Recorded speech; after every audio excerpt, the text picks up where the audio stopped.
अस्सलाम वालेकुम जी। मेरा नाम है डॉक्टर यासिर नासिर और मैं एक चेस्ट स्पेशलिस्ट हूँ जिसे उर्फ़ आम में पल्मोनोलॉजिस्ट भी कहा जाता है। मैंने पल्मोनोलॉजी में एफसीपीएस किया हुआ है और तकरीबन 10 सालों से मैं सांस की बीमारियों से रिलेटेड मरीज़ों का इलाज कर रहा हूँ। उसी हवाले से मैं अपने कुछ एक्सपीरियंसेस शेयर करने के लिए अक्सर वीडियो में लिंक भेज देता हूँ ताकि लोग इससे मुस्तफ़ीद हो सकें। आज जिस चीज़ के बारे में हम बात करेंगे उसे आम ज़ुबान में कहते हैं दमा, और अगर इंग्लिश में हम बात करें तो उसे कहते हैं एस्थमा। दमा बेसिकली क्या है? दमा एक ऐसी बीमारी है जिसमें सांस की नालियों की तंगी हो जाती है और पेशेंट उस तरीके से सांस नहीं ले पाता जिस तरीके से एक नॉर्मल इंसान सांस लेना चाहिए। इसकी बहुत ज़्यादा साइन एंड सिम्टम्स भी होती हैं जिनमें सबसे ज़्यादा सांस की नालियों से सीटियों की आवाज़ों का आना जिसे हम वीजिंग कहते हैं। इसके अलावा छाती में जकड़ाव जिसे चेस्ट टाइटनेस कहते हैं, और इसके अलावा सांस का उखड़ जाना जिसे शॉर्टनेस ऑफ ब्रेथ कहते हैं। ये सारी अलामात इस बीमारी में ज़ाहिर हो सकती हैं और इन अलामात की सूरत में डॉक्टर से रुजू करना एक बेहतरीन तरीका इलाज है, क्योंकि अगर इसको बहुत लंबे अरसे के लिए इन अलामात को एड्रेस ना किया जाए या इनको ऐसे ही छोड़ दिया जाए तो ये दमे की एक सवेयर फॉर्म या शदीद किस्म में भी तब्दील हो सकती हैं और उसे एग्जर्बेशन ऑफ एस्थमा भी उर्फ़ आम में कहा जाता है, जिसमें दमे की सारी अलामात जो हैं वो बहुत ज़्यादा बढ़ जाती हैं अगर उन्हें टाइम पर ठीक ना किया जाए। बहुत सारे ऐसे फैक्टर्स हैं जिनसे दमा जो है वो बढ़ सकता है या बढ़ जाता है। उनमें से एक इन्फेक्शन हो जाना चेस्ट में, दूसरा एलर्जिक राइनाइटिस यानी सुबह सुबह छींकों का आना और गले में पानी गिरना जिसे उर्फ़ आम में हम केरा गिरना भी कहते हैं गले में, और इसके अलावा कुछ ऐसी ड्रग्स ले लेना जिससे दमा बढ़ जाता है, सर्दी का लग जाना, नमूनिया हो जाना, ये कुछ फैक्टर्स हैं।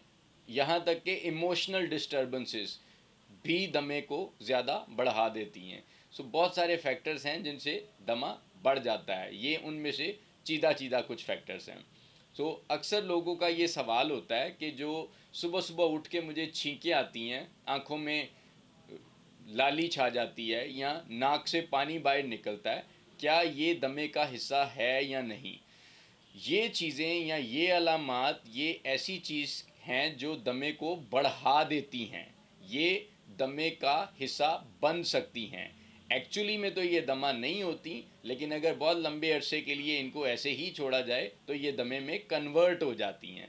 इसको उर्फ़ आम में हम एलर्जिक राइनाइटिस और पोस्ट नेज़ल ड्रिप के नाम से जानते हैं, एक मेडिकल टर्मिनोलॉजी में। और ये दोनों फैक्टर ऐसे हैं जो बाद में दमे में कन्वर्ट हो सकते हैं, इसलिए इनको भी टाइम पे ट्रीट करना उतना ही ज़रूरी है जितना आप दमे के मरीज़ को ट्रीट करना चाहते हैं। बहुत सारे ऐसे लोग जो फैक्ट्रीज़ में काम करते हैं उनका मुझसे ये सवाल होता है कि क्या हमें ये वाली चीज़ें जो हैं वो दमा बढ़ा सकती हैं या नहीं।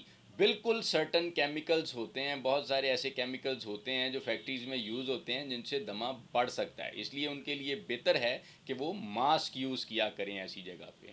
और दमे को मज़ीद चीज़ों से बचाने के लिए हमें कटाई यानी हार्वेस्टिंग के सीज़न के अंदर मास्क की लगाने की ज़रूरत भी महसूस हो सकती है, क्योंकि उससे भी दमा बढ़ जाता है। और इसके अलावा पोलन्स एक चीज़ होती है जो अक्सर फूलों से निकलते हैं, उससे भी दमा बढ़ जाता है। तो अगर हम चाहते हैं कि दमा किसी को है तो पहली चीज़ तो ये है कि वो मुस्तनन डॉक्टर चेस्ट स्पेशलिस्ट या जिसे पल्मोनोलॉजिस्ट कहते हैं उससे रुजू करे और अपनी बेसिक दवाइयों का शुरुआत करे। और इसके अलावा उन दवाइयों के साथ साथ कुछ परहेज़ भी करे, जिनमें सबसे ज़्यादा ज़रूरी परहेज़ ये हैं कि वो पॉलन से बचे, केमिकल से बचे, धुएँ से बचे, डस्ट से बचे, ताकि उसको दमे का जो शदीद किस्म है वो उसमें कन्वर्ट ना हो सके और बीमारी काबिल इलाज ही रहे। उसके लिए हम मास्क यूज़ कर सकते हैं, हम अदर प्रिवेंशन ले सकते हैं कि जब जिस जगह पे हमें मसला होता है दमे का, वहाँ पे हम उसको प्रिवेंट करें, उस जगह को वहाँ उस जगह पे कम जाना शुरू करें। हम ऐसी चीज़ों से दमे को प्रिवेंट कर सकते हैं, क्योंकि ये काबिले इलाज बीमारी है। इसके अलावा कुछ लोगों की ये ख्वाहिश होती है कि वो इन्हेलर नहीं यूज़ करना चाहते, जिसे वो पंप कहते हैं हम पंजाबी में, वो यूज़ नहीं करना चाहते दमे में, तो याद रखें कि ये एक सेफ़ दवाई होती है जो कई सालों के लिए सांस की नाली में इस्तेमाल की जा सकती है, क्योंकि ये जैसे ही सांस में जाती है अपना काम करने के बाद दवाई वैसे ही बाहर निकल जाती है। तो ये दवाई एक सेफ़ दवाई होती है और इसमें दमे के मरीज़ को हमेशा बेनिफिट ही होता है, इससे कभी नुकसान नहीं होता। दमा ऐसी बीमारी नहीं है, इसको नॉन कंटेजियस डिजीज़ की इकसाम में गिना जाता है। ये कंटेजियस डिजीज़ नहीं है जो एक इंसान से दूसरे इंसान में शिफ्ट हो जाए। हाँ, अलबत्ता ये वर्टिकल ट्रांसमिशन इसकी बिल्कुल हो सकती है, यानी ये फैमिलीज़ के अंदर रन ज़रूर कर सकता है, लेकिन ऐसा नहीं है कि अगर किसी इंसान को दमा है तो वो सामने वाले को दमा लगा दे। इस बीमारी से रिलेटेड कोई भी सवाल हो तो आप नीचे दिए गए नंबर के ऊपर मुझसे कांटेक्ट कर सकते हैं, या चैनल सब्सक्राइब करने के बाद आप इनबॉक्स में भी मुझे टेक्स्ट ड्रॉप कर सकते हैं, जिसका मैं इमीडिएटली रिस्पॉन्ड करूँगा। और अगर दमे के अलावा आप सांस की किसी और बीमारी के बारे में भी राय लेना चाहते हैं तो यू कैन ऑलवेज कॉन्टैक्ट।